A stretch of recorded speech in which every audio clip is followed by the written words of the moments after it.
Hello, कैसे हैं आप सब। मैं आपका मेंटर और आप देख रहे हैं लर्निंग विदाउट रूल्स का एक नया और fresh session.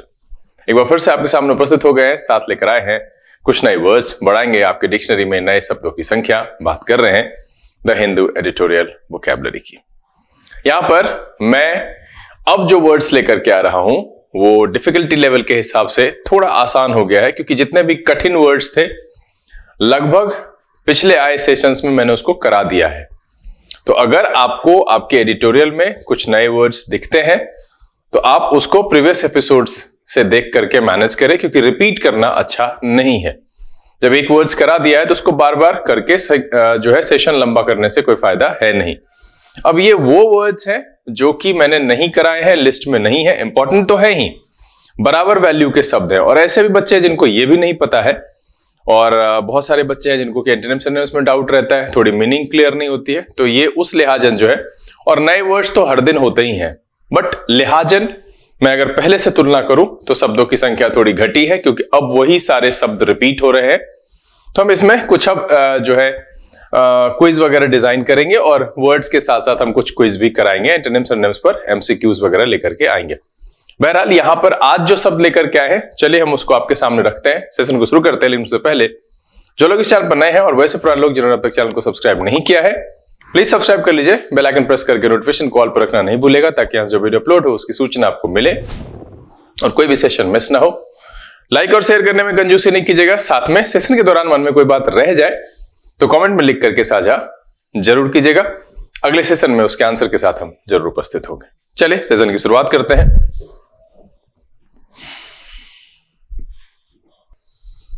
Learning without rules के सेशन में एक बार फिर से आप सबका तहे दिल से स्वागत है। उम्मीद है आप सब तैयार हैं। तो चलिए फटाफट सेशन की शुरुआत करते हैं और शुरू वहीं से करेंगे वर्ड ऑफ द डे से। आज का जो वर्ड ऑफ द डे है वो है मेंडेसियस। मेंडेसियस एडजेक्टिव की तरह प्रयोग होगा, जैसा कि आपको कई बार मैंने चर्चा में बताया है। OUS जो सफिक्स होता है ये एडजेक्टिव होता है। इसका मैंने एक एक्सेप्शन भी बताया था, और उस एक्सेप्शन को कुछ दिन पहले ही मैंने आपके वर्ड ऑफ द डे में डाला था। तो मैं चाहता हूं कि अब उस शब्द को आप कमेंट में लिखिए। आप कितने ध्यान में रख लेते हैं वर्ड को ये पता चलेगा, और कितने लापरवाह है ये भी पता चलेगा। एक OUS सफिक्स वाला वर्ड जो कि एडजेक्टिव नहीं है, इसका मतलब होता है नॉट टेलिंग द ट्रूथ, मतलब है झूठा, धोखेबाज कह सकते हैं। सिनोनिम की बात करें मिसलीडिंग, अनट्रूथफुल, फॉल्स। एंटोनिम की बात करें ट्रूथफुल, ऑनेस्ट एंड कैंडिड। क्या हो जाएगा? Truthful, honest and candid. Mendacious के एंटोनिम के तौर पर प्रयोग करेंगे। सिनोनिम की बात करें misleading, untruthful and false. Example देख लेते हैं। Some of these statements are misleading and some are downright mendacious. क्या है? Some of these statements are misleading and some are downright mendacious. तो यहां पर जो आज मैंने शब्द बताया है वो है मेंडेसियस। एडजेक्टिव की तरह प्रयोग होता है, मतलब है नॉट टेलिंग द ट्रूथ, झूठा, धोखेबाज भी कह सकते हो। सिनोनिम है मिसलीडिंग, अनट्रूथफुल, फॉल्स। एंटोनिम है truthful, honest and candid. Example मैंने कहा some of these statements are misleading and some are downright mendacious. तो अब आप यहां पर इस शब्द को उपयोग कर सकते हो और ध्यान में रख सकते हो। सबसे ज्यादा जरूरी है शब्दों को संभाल करके रखना। देखिए, मैंने एक ईडियम भी पिछले दिन पढ़ाया था कि जो पैसा बचाया जाता है असली कमाई वही है। तो जो शब्द आपके ध्यान में रह जाता है असली पढ़ाई वही है। जो चीज आपके मन में रह गया, जहन में रह गया, तो वही असली पढ़ाई है। जो चला गया, जिसको कि किसी के द्वारा पूछे जाने पर आपके मन में आए कि अरे पढ़े तो है, रिवीजन करना पड़ेगा, वो असली पढ़ाई है नहीं। तो इसके लिए क्या करना पड़ेगा? रेगुलर इंटरवल पर उसको रिवीजन करना पड़ेगा। तो जितने भी वो कैब मैंने कराए हैं, बस मैं आप सबसे इतना ही रिक्वेस्ट करूंगा कि उसको आप रिवीजन करते रहो। चले, आज के सेशन का जो पहला वर्ड है वो है सैकल। सैकल नाउन और वर्ब दोनों तरीके से प्रयोग होता है, और इसका मतलब होता है to prevent someone from behaving speaking as they want to, और to put shackles on someone, और one of a pair of metal rings connected with a chain put around a prisoner's wrist और ankle. मतलब है हथकड़ी, berry डालना, लगाना, किसी को अपनी इच्छा अनुसार कुछ कहने या व्यवहार करने से रोकना। और जो ये हथकड़ी और बेरी हाथ में डालते हैं उसके लिए भी हम सैकल शब्द का प्रयोग करते हैं। चूंकि ये नाउन और वर्ब दोनों तरीके से प्रयोग हो रहा है, इसीलिए यहां पर हम इसको जो है हथकड़ी और बेरी के तौर पर भी इस्तेमाल कर सकते हैं। सिनोनिम देख लेते हैं। Hinder, impede, hamper and obstruct. क्या हो जाएगा? Hinder, impede, hamper and obstruct. Antonym की बात करें assist, facilitate, aid, help and support. क्या हो जाएगा? Assist, facilitate, aid, help and support. यहां पर सेकल के एंटोनिम के तौर पर प्रयोग किया जाएगा। तो यहां पर जो सेशन का पहला वर्ड है वो है shackle, to prevent someone from behaving और स्पीकिंग एज दे वांट, और to put shackles on someone or one of the pair of metal rings connected with a chain put around a prisoner's wrist or ankle, उसको भी हम कहते हैं shekel.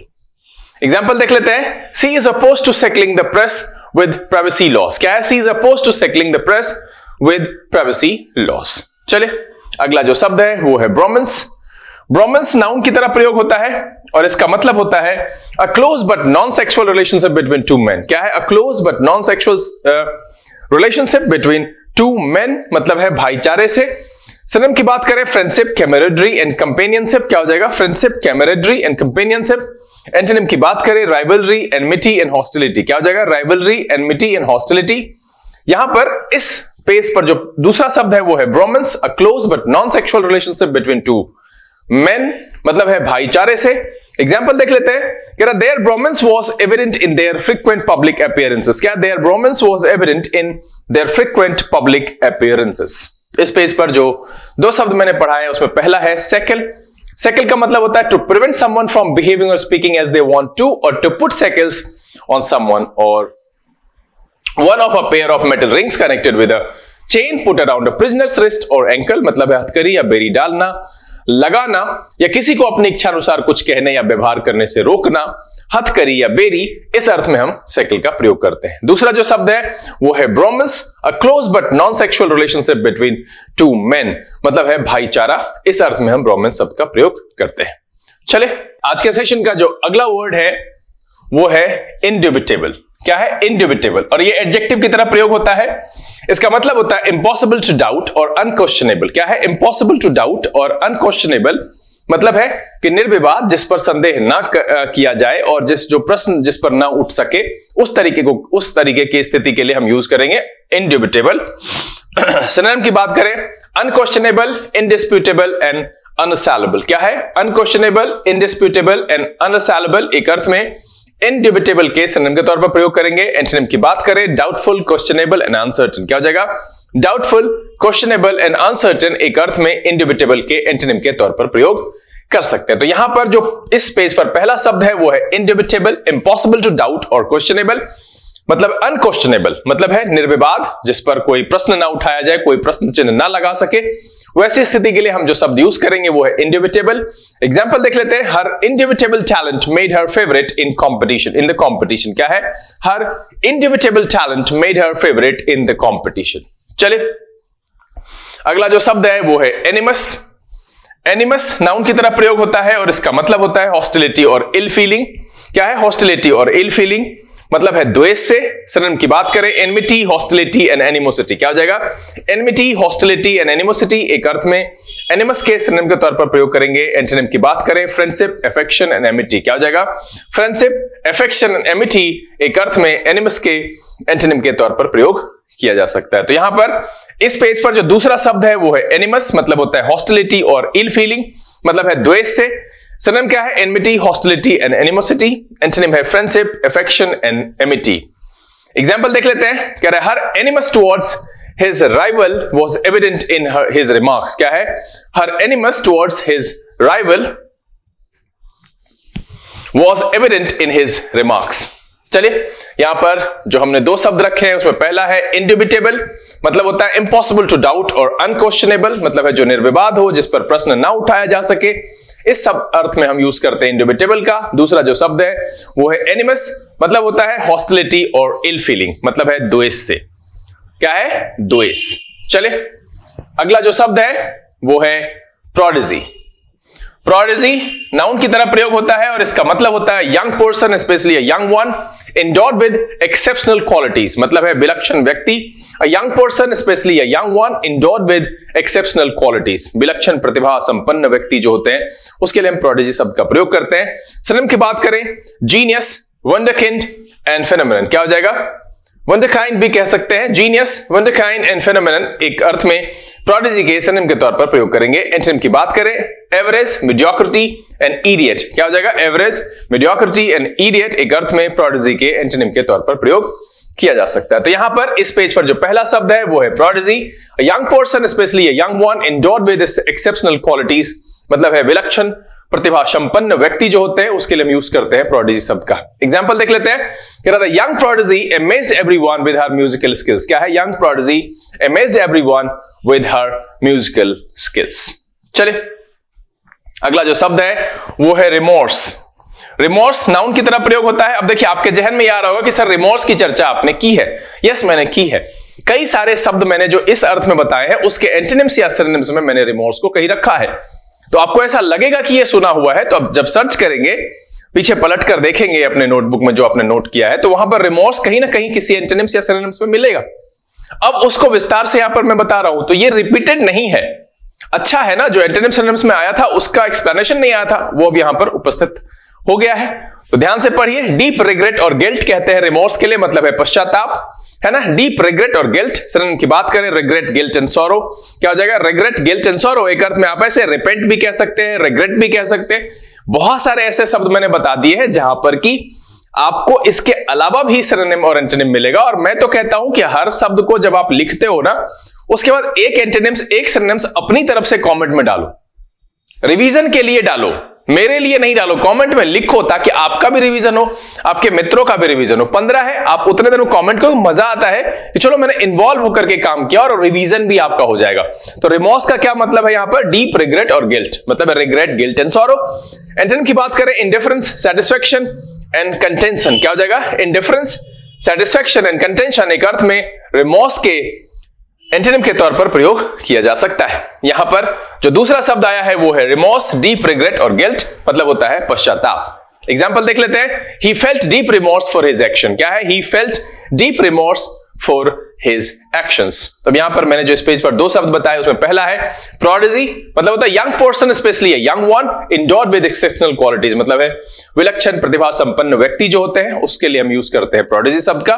दूसरा जो शब्द है वो है रिमोर्स, डीप रिग्रेट और गिल्ट, मतलब होता है पश्चाताप।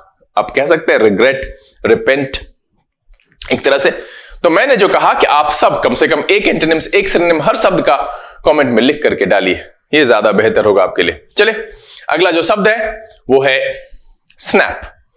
अब यहां पर स्नैप जो है वो वर्ब की तरह भी यूज होता है, नाउन की तरह भी यूज होता है और एडजेक्टिव की तरह भी यूज होता है। मैंने जो लिया है वो वर्ब की तरह यूज होने वाला लिया है और मैं आप सबसे कह रहा हूं कि अब आप इसके नाउन और एडजेक्टिव वाले फॉर्म को ढूंढ करके यहां पर लिखिए। ऐसे स्नैप से बहुत अच्छे से परिचित हैं आप लोग और आप उसके एक मीनिंग को जानते भी हैं। तो इसका जो एक नाउन वाला और एक एडजेक्टिव वाला फॉर्म है आप उसको यहां पर कमेंट में नीचे लिख करके बताइए ताकि आपके मित्र भी जान सके। स्पीक क्विकली एंड शार्पली, मतलब फटकारने के अर्थ में भी हम स्नैप शब्द का प्रयोग करते हैं। सिनोनिम की बात करें, बाक, रिटॉर्ट एंड स्कॉल्ड। क्या हो जाएगा? बाक, रिटॉर्ट एंड स्कॉल्ड। एंटोनिम की बात करें, प्रेज, कॉम्प्लीमेंट एंड फ्लैटर। क्या हो जाएगा? प्रेज, कॉम्प्लीमेंट एंड फ्लैटर एक अर्थ में स्नैप के एंटोनिम के तौर पर प्रयोग कर सकते हैं। तो यहां पर जो इस पेज पर पहला शब्द है वो है snap, speak quickly and sharply, मतलब है फटकारना। सिनोनिम है bark, retort and scold. Antonym है प्रेज, कॉम्प्लीमेंट एंड फ्लैटर। चलिए एग्जांपल देख लेते हैं। She snapped at her brother for interrupting her. क्या है? She snapped at her brother for interrupting her. चलिए अगला जो शब्द है वो है टेम्पेस्टुअस। टेम्पेस्टुअस एडजेक्टिव की तरह प्रयोग होगा और इसका मतलब होता है characterized by strong and turbulent emotions. क्या है? Characterized by strong and turbulent emotions. इसके लिए हम टेम्पेस्टुअस शब्द का प्रयोग करते हैं। सिनोनिम क्या है? मीनिंग क्या है? तूफानी, है ना, मतलब बहुत हलचल वाला इमोशन, उहापो, उठा पटक वाला जो इमोशन होता है। ठीक है। सिनोनिम की बात करें, स्टॉर्मी, टर्बुलेंट एंड फियर्स। क्या हो जाएगा? स्टॉर्मी, टर्बुलेंट एंड फियर्स एक अर्थ में टेम्पेस्टुअस के सिनोनिम के तौर पर प्रयोग करेंगे। एंटोनिम की बात करें, काम, पीसफुल एंड ट्रैंक्विल। क्या हो जाएगा? काम, पीसफुल एंड ट्रैंक्विल एक अर्थ में टेम्पेस्टुअस के एंटोनिम के तौर पर प्रयोग किया जा सकता है। तो यहां पर जो इस पेज पर दूसरा शब्द है वो है tempestuous, characterised by strong and turbulent emotions, यानी तूफानी। किस प्रकार के जो इमोशंस है ना उसमें जो है हलचल और एक उठापटक जो है ना अप्स एंड डाउन्स बना हुआ, उस तरीके से हम टेम्पेस्टुअस शब्द का प्रयोग करेंगे। एग्जांपल देख लेते हैं कि their tempestuous relationship often led to arguments. क्या है? Their tempestuous relationship often led to arguments. तो यहां पर जो दो शब्द है, पहला है स्नैप, मतलब होता है स्पीक क्विकली एंड शार्पली, मतलब है किसी को फटकारना, उस अर्थ में हम स्नैप शब्द का प्रयोग करते हैं। दूसरा जो शब्द है वो है टेम्पेस्टुअस, मतलब होता है characterized by strong and turbulent emotions. हम यहां पर इमोशंस की बात कर रहे हैं, फीलिंग्स की बात कर रहे हैं, उस अर्थ में तूफानी के सेंस में हम टेम्पेस्टुअस शब्द का प्रयोग करेंगे। चले अगला जो शब्द है वो है एटोनमेंट। एटोनमेंट नाउन की तरह प्रयोग होता है और यहां पर MENT सफिक्स मैंने शायद चर्चा की है, ये जहां पर लगा हुआ होता है वो नाउन होता है। इसके दो एग्जाम्पल आप कमेंट में चाहें तो लिख दें, ज्यादा अच्छा है, आपके मित्र को भी पता चले। एटोनमेंट का मतलब होता है रिपेरेशन फॉर अ रॉन्ग और इंजरी, मतलब है प्रायश्चित करने से। सिनोनिम की बात करें, एमेंस, रेपरेशन एंड रिडेम्पशन। क्या हो जाएगा? एमेंस, रेपरेशन एंड रिडेम्पशन एक अर्थ में एटोनमेंट के सिनोनिम के तौर पर प्रयोग करेंगे। एंटोनिम की बात करें, सिन, क्राइम एंड रॉन्ग डूइंग। क्या हो जाएगा? सिन, क्राइम एंड रॉन्ग डूइंग एक अर्थ में एटोनमेंट के एंटोनिम के तौर पर प्रयोग किया जा सकता है। तो यहां पर इस पेज पर जो पहला शब्द है वो है एटोनमेंट, मतलब होता है reparation for a wrong doing और इंजरी, मतलब जो कुछ भी हुआ है उसको ठीक करने, उसके लिए जो एक दुख मन में है, उस अर्थ में हम इसका प्रयोग करते हैं। अभी मैंने पीछे एक शब्द पढ़ाया है प्रायश्चित के लिए, क्या था कमेंट में लिख करके बताइएगा जरूर। एग्जाम्पल देख लेते हैं, he sought atonement for his past mistake. क्या है? He sought atonement for his past mistakes. चले अगला जो शब्द है वो है क्रम्पल। क्रम्पल वर्ब की तरह प्रयोग होता है और इसका मतलब होता है टू बिकम और cause something to become full of folds that are not equal in size. और पहला मीनिंग है मतलब तोड़ मरोड़ देना, उस पर जो क्या कह सकते हैं उसको तहे बनाना, मरोड़ देने के अर्थ में कह लीजिए हिंदी में एग्जैक्टली। और फिर दूसरा कह रहा है if someone's face crumples it becomes full of lines because of strong emotion. Face जैसे हंसते हैं या दुख होता है चेहरे पर, किसी प्रकार का इमोशन आता है तो लाइंस आ जाते हैं ना, हर तरह के अजीब अजीब बन जाते हैं वो चेहरे, क्योंकि हम भाव भंगिमा ऐसी बनाते हैं दुख के समय में एक या फिर खुशी के समय में, तो वो जो निशान है उसके लिए आप क्रम्पल यूज कर सकते हैं। If someone's face crumples it becomes full of lines because of strong emotion, मतलब है दबकर सिलवट पड़ना, मुड़ तुर जाना या दबाकर मोड़ देना। और चेहरे पर भी जो सिलवट पड़ते हैं, कहते हैं चेहरे की सिलवटों वो है ना, और झुर्रियों वो जो पड़ते हैं, वो हंसने के दौरान भी आंखें सिकुड़ती है, बड़ी होती है, तो निशान जो चेहरे पर बनता है उसके लिए हम क्रम्पल शब्द का प्रयोग कर सकते हैं। सिनोनिम की बात करें, क्रश, स्क्वैश एंड स्क्वीज। क्या हो जाएगा? क्रॉस, स्क्वॉश एंड स्क्वीज एक अर्थ में क्रम्पल के सिनोनिम के तौर पर प्रयोग करेंगे। एंटोनिम की बात करें, फ्लैटन, अनक्रम्पल एंड स्मूदन। क्या हो जाएगा? फ्लैटन, अनक्रम्पल एंड स्मूदन एक अर्थ में क्रम्पल के एंटोनिम के तौर पर प्रयोग किया जा सकता है। तो यहां पर जो इस पेज पर दूसरा शब्द है वो है क्रम्पल, टू बिकम और cause something to become full of folds that are not equal in size.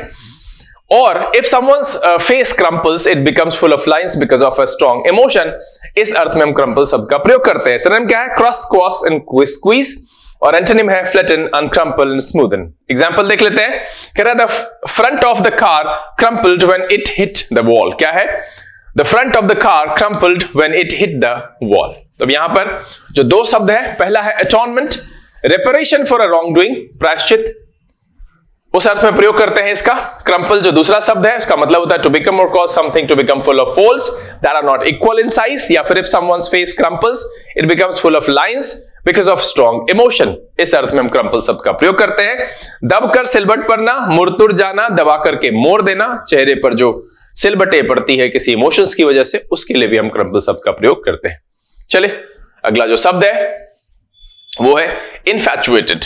इनफैचुएटेड adjective की तरह प्रयोग होता है और इसका मतलब होता है possessed with an intense but short-lived passion or admiration, मतलब है मोहित, जो थोड़ी देर के लिए हो। short-lived passion और admiration उस अर्थ में possessed with an intense but short-lived passion or admiration, यानी मोहित होने के अर्थ में infatuated, attracted होने के सेंस में हम यूज करते हैं। सिनोनिम की बात करें, captivated, enamored and besotted। क्या हो जाएगा? captivated, enamored and besotted एक अर्थ में infatuated के सिनोनिम के तौर पर प्रयोग करेंगे। एंटोनिम की बात करें, इंडिफरेंस, डिसएंचेंटेड एंड अनअफेक्टेड। क्या हो जाएगा?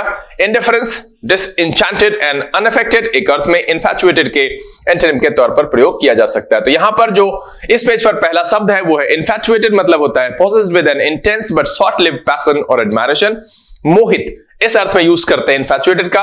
एग्जांपल देख लेते हैं। She was infatuated with the idea of moving to a new city. क्या है? She was infatuated with the idea of moving to a new city. चलिए अगला जो शब्द है वो है एस्केलेट। एस्केलेट वर्ब की तरह प्रयोग होता है और इसका मतलब होता है इंक्रीज रैपिडली, बढ़ाना, ऊपर की तरफ बढ़ाना, चढ़ाना, ठीक है, आगे की ओर जो है वो प्रेषित कर देना, इस अर्थ में यूज करते हैं एस्केलेट शब्द का। सिनोनिम की बात करें इंटेंसिफाई, हाइटन एंड एम्पलीफाई, क्या हो जाएगा? इंटेंसिफाई, हाइटन, एम्पलीफाई एक अर्थ में एस्केलेट के सिनोनिम के तौर पर प्रयोग करेंगे। एंटोनिम की बात करें डिक्रीज, लेसन एंड डिमिनिश, क्या हो जाएगा? डिक्रीज, लेसन एंड डिमिनिश एक अर्थ में एस्केलेट के एंटोनिम के तौर पर प्रयोग किया जा सकता है। तो यहां पर इस पेज पर जो दूसरा शब्द है वो है एस्केलेट। इंक्रीज रैपिडली मतलब होता है बढ़ाना, इंटेंसिफाई, हाइटन, एम्पलीफाई एंटोनिम है decrease, lesson and diminish. Example देख लेते हैं। द कॉन्फ्लिक्ट में एस्केलेट इफ नॉट रिजॉल्व सून। क्या है? द कॉन्फ्लिक्ट में एस्केलेट इफ नॉट रिजॉल्व सून। तो यहां पर जो दो शब्द हमने पढ़ाया उसमें पहला है infatuated, possessed with an intense but short-lived passion or admiration, यानी मोहित, इस अर्थ में प्रयोग करते हैं। दूसरा हमने पढ़ाया एस्केलेट, इंक्रीज रैपिडली, बढ़ाना, इस अर्थ में प्रयोग करते हैं हम एस्केलेट शब्द का। चले अगला जो शब्द है वो है blue collar. Blue collar adjective की तरह प्रयोग होता है और इसका मतलब होता है रिलेटिंग टू मैनुअल वर्क और वर्कर्स, मतलब है श्रमिक वर्ग को हम बताने के लिए ब्लू कॉलर शब्द का प्रयोग करते हैं। श्रम की बात करें working class, labour and manual, क्या हो जाएगा? Working class, labour and manual एक अर्थ में ब्लू कॉलर के सिनोनिम के तौर पर प्रयोग करेंगे। एंटोनिम की बात करें white collar, professional and managerial, क्या हो जाएगा? White collar, professional and managerial एक अर्थ में ब्लू कॉलर के एंटोनिम के तौर पर प्रयोग किया जा सकता है। तो यहां पर जो इस पेज का पहला शब्द है वो है ब्लू कॉलर, मतलब होता है रिलेटिंग टू मैनुअल वर्क और वर्कर्स यानी श्रमिक वर्ग, इस अर्थ में यूज करते हैं ब्लू कॉलर का। सिनोनिम है working class, labourer and manual, antonym है white collar, professional and managerial. Example देख लेते हैं। Blue collar workers are essential to the economy. क्या है? Blue collar workers are essential to the economy. चले अगला जो शब्द है वो है आर्बिट्ररी। आर्बिट्ररी एडजेक्टिव की तरह प्रयोग होता है और इसका मतलब होता है based on random choice or personal whim, मतलब है मनमाना। क्या है? Based on random choice or personal Vim, इस अर्थ में हम आर्बिट्ररी शब्द का प्रयोग करते हैं।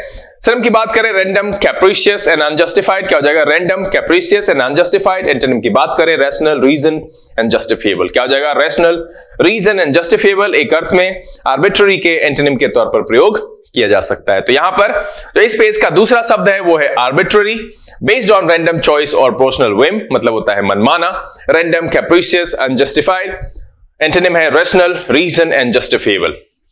एग्जांपल देख लेते हैं। The decision seemed arbitrary and lacked proper reasoning. क्या है? The decision seemed arbitrary and lacked proper reasoning. अब यहां पर इस पेज पर जो हमने दो शब्द पढ़ा है उसमें पहला है ब्लू कॉलर, मतलब होता है रिलेटिंग टू मैनुअल वर्क और वर्कर्स, इस अर्थ में ब्लू कॉलर का प्रयोग करते हैं। दूसरा है arbitrary, based on random choice or personal whim, मतलब होता है मनमाना, इस अर्थ में हम आर्बिट्ररी शब्द का प्रयोग करते हैं। Based on random choice or personal Vim, मनमाना। चले अगला जो शब्द है वो है fourth right. Fourth right adjective की तरह प्रयोग होता है और यह सेशन का आखिरी शब्द है।